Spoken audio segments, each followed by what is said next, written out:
शिरपूर नगरपालिकेच्या सफाई कामकाजादरम्यान व्हिडिओ चित्रीकरण करून पैशांची मागणी केल्याचा तसेच जातीवाचक शिवीगाळ करत धक्काबुक्की केल्याचा गंभीर आरोप करत सफाई मुकादमाने शिरपूर शहर पोलीस ठाण्यात तक्रार दाखल केली आहे।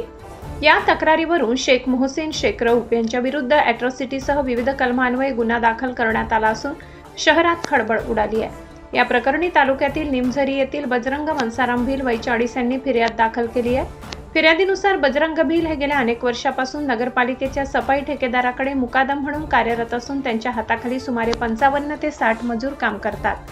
दाखल तक्रारीनुसार शहरातील महाराष्ट्र बँक परिसरात गटार सफाईचे काम सुरू असताना शेख मोहसिन शेख रऊफ यांनी कामाचे चित्रीकरण केले। त्यानंतर तुम्ही मला पैसे दिले तर हा व्हिडिओ कुठेही वापरणार नाही, अन्यथा भ्रष्टाचार उघड करीन अशी धमकी देत पैशांची मागणी केल्याचा आरोप फिर्यादीने केला आहे।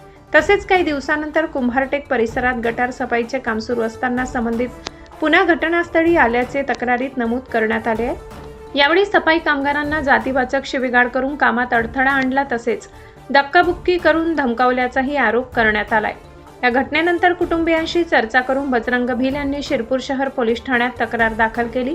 त्यानुसार पोलिसांनी शेख मोहसिन शेख रऊफ यांच्या विरुद्ध गुन्हा नोंदविला असून प्रकरणाचा पुढील तपास उपविभागीय पोलीस अधिकारी विश्वजित जाधव करीत आहेत।